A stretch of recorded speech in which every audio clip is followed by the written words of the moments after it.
ओम शांति। मीठे बच्चे, यह पयाई सोर्स ऑफ इनकम है। इससे तुम मनुष्य से देवता बनते हो। 21 जन्मों के लिए सच्ची कमाई हो जाती है। हंसना। बाप जो मीठी मीठी बातें सुनाते हैं, वह धारण कब होंगी?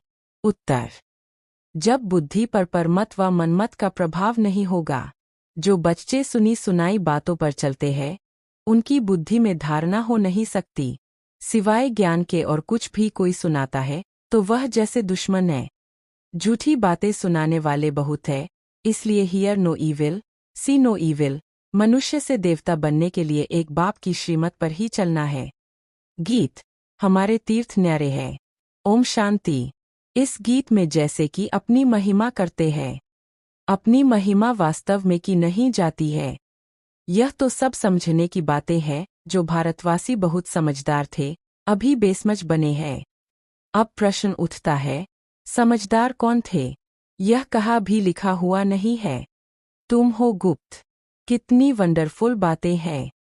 एक तो बाप कहते हैं, मेरे द्वारा ही बच्चे मुझे जान सकते हैं। फॉर मेरे द्वारा सब कुछ जान जाते हैं। सृष्टि के आदि मध्य अंत का जो खेल है, उनको समझ जाते हैं। और कोई भी नहीं जानते। और एक मुख्य भूल की है, जो निराकार परमपिता परमात्मा शिव के बदले श्री कृष्ण का नाम डाल दिया है। पहला नंबर शास्त्र जिनको श्रीमद् भगवत गीता कहते वही रांग हो गया है। इसलिए पहले भले तो सिद्ध करना है कि भगवान एक है। फिर पूछना है, गीता का भगवान कौन? भारत का आदि सनातन देवी देवता धर्म है।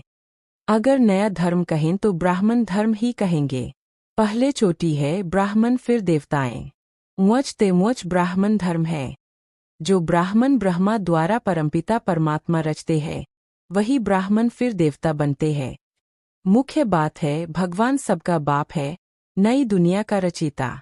जरूर नई दुनिया ही रचेंगे ना। नई दुनिया में नया भारत होता है। जन्म भी भारत में लिया है। भारत को ही स्वर्ग बना रहे हैं ब्रह्मा द्वारा।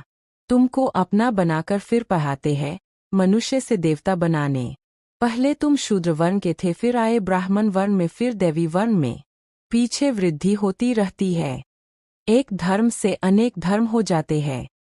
ताल तालियां भी सब धर्मों की बन जाती है। हर एक धर्म से निकलती है। 3 ट्यूब्स होती है ना। यह है मुख्य। हर एक से अपनी अपनी शाखाएं निकलती है। मुख्य है फाउंडेशन, फिर 3 ट्यूब्स है मुख्य। खुर है आदि सनातन देवी देवता धर्म का, जो अभी सब राजयोग सीख रहे हो। देलवाड़ा मंदिर बड़ा अच्छा बना हुआ है। उनमें सारी समझानी है। बच्चे यहाँ बैठे हैं, कल पहले भी तुमने राजयोग की तपस्या की थी। जैसे क्राइस्ट का यादगार क्रिश्चियन देश में है, वैसे तुम बच्चों ने यहाँ तपस्या की है, तब तुम्हारा भी यादगार यहाँ है। बड़ा सहज, परंतु कोई भी जानते नहीं है। सन्यासी लोग तो कह देते हैं यह सब कल्पना है, जैसी जो कल्पना करे। तुम्हारे लिए भी कहते हैं, यह चित्र आदि सब कल्पना से बनाए हैं। जब तक बाप को जाने, कल्पना ही समझते हैं। नॉलेजफुल तो एक बाप है ना। तो मुख्य है बाप का परिचय देना। वह बाप स्वर्ग का वर्षा देते हैं, कल पहले भी दिया था। फिर 84 जन्म लेना पड़े। भारतवासियों के ही 84 जन्म होते हैं। फिर संगम युग पर बाप आकर राजधानी की स्थापना करते हैं। तुम बच्चों ने बाप द्वारा समझा है। जब अच्छी रीति समझे, बुद्धि में बैठे, तब खुशी भी रहे। यह पढ़ाई बड़ी सोर्स ऑफ इनकम है। पढ़ाई से ही मनुष्य बैरिस्टर आदि बनते हैं। लेकिन यह पढ़ाई मनुष्य से देवता बनने की है। प्राप्ति कितनी भारी है। इन जैसी प्राप्ति कोई करा न सके। ग्रंथ में गाया हुआ है, मनुष्य से देवता किए करत न लागी वार। परंतु मनुष्यों की बुद्धि चलती नहीं। जरूर वह देवी देवता धर्म प्राय लोप हो गया है। तब तो लिखते हैं मनुष्य से देवता बने। देवताएं सतयुग में थे। उन्हों को जरूर भगवान ने संगम पर रचा होगा। कैसे रचा, यह नहीं जानते। गुरु नानक ने भी परमात्मा की महिमा गाई है। उन जैसी महिमा कोई ने नहीं गाई है, इसलिए ग्रंथ को भारत में पढ़ते हैं। गुरु नानक का कलयुग में अवतार होता है। वह है धर्म स्थापक। राजाई तो पीछे हुई है। बाप ने तो यह देवी देवता धर्म स्थापन किया है। वास्तव में नई दुनिया ब्राह्मणों की ही कहें। छोटी भल ब्राह्मणों की है, परंतु राजधानी देवी देवताओं से शुरू होती है। तुम ब्राह्मण रचे हुए हो, तुम्हारी राजधानी नहीं है। तुम अपने लिए राजधानी स्थापन करते हो। बड़ी वंडरफुल बातें हैं। मनुष्य तो कुछ नहीं जानते हैं। पहले भले अपने को मालूम हुआ तो अपने द्वारा दूसरों को मालूम होता है। तुम शूद्र से ब्राह्मण बने हो। ब्रह्मा को भी अभी बाप द्वारा मालूम पड़ता है। एक को बताया तो बच्चों को भी बताना होता है। उनके तन द्वारा तुम बच्चों को बैठ समझाते हैं। यह है अनुभव की बातें। शास्त्रों से तो कोई कुछ भी समझ न सके। बाप कहते हैं सारे कल्प में एक ही बार मैं ऐसे ही आकर समझाता हूँ और अनेक धर्मों का विनाश, एक धर्म की स्थापना कराता हूँ। यह 5000 वर्ष का खेल है। तुम बच्चे जानते हो हमने 84 जन्म लिए हैं। विष्णु की नाभि से ब्रह्मा दिखाते हैं। ब्रह्मा और विष्णु यह किसके बच्चे हैं? दोनों बच्चे ठहरे शिव के। वह है रचिता, वह रचना। इन बातों को कोई समझ न सके। बिल्कुल नई बात है। बाबा भी कहते हैं यह नई बातें हैं। कोई शास्त्रों में यह बातें हो न सके। ज्ञान का सागर बाप है। वही गीता का भगवान है। भक्ति मार्ग में शिव जयंती भी मनाते हैं। सतयुग त्रेता में नहीं मनाते, तो जरूर संगम पर ही आते होंगे। यह बातें तुम समझते जाते हो और समझाते रहते हो।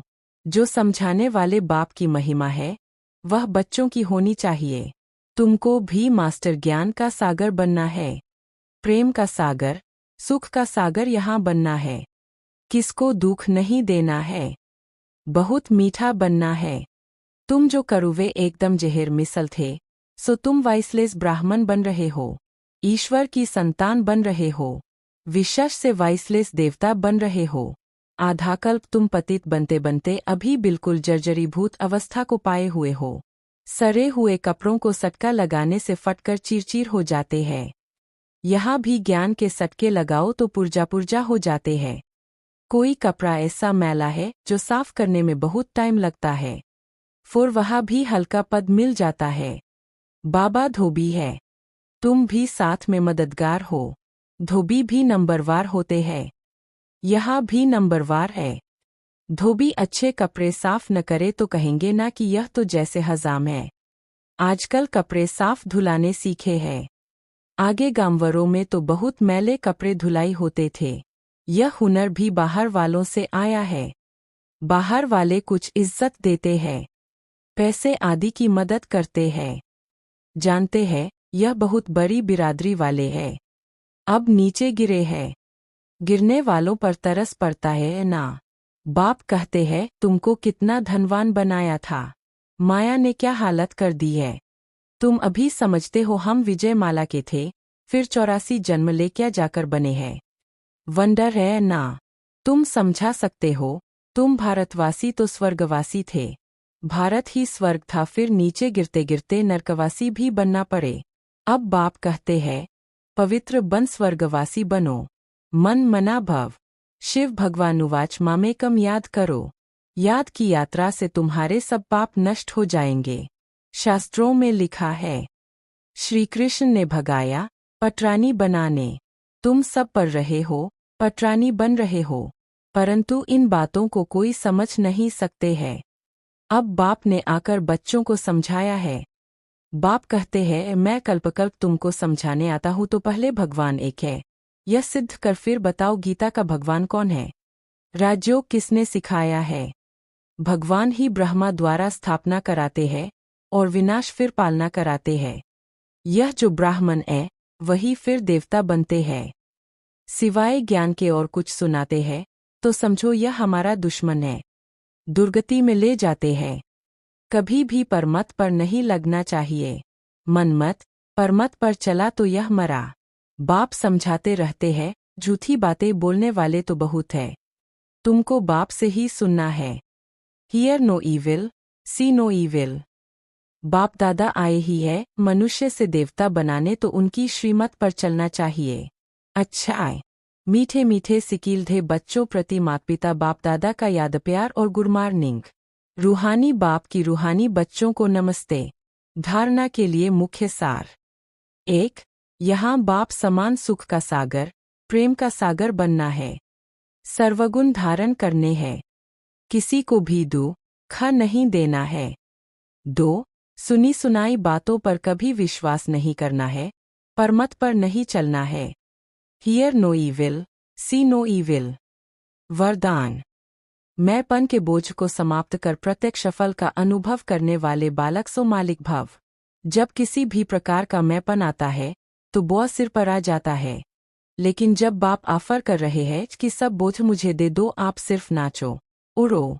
फिर यह क्वेश्चन क्यों कि सर्विस कैसे होगी, भाषण कैसे करेंगे, आप सिर्फ निमित्त समझकर कनेक्शन पावर हाउस से जोड़कर बैठ जाओ। दिल शिकस्त नहीं बनो तो बाप दादा सब कुछ स्वतः करा देंगे। बालक सो मालिक समझकर श्रेष्ठ स्टेज पर स्थित रहो तो प्रत्यक्ष फल की अनुभूति करते रहेंगे। स्लोगन। ज्ञान दान के साथ साथ गुणदान करो तो सफलता मिलती रहेगी। ओम शांति।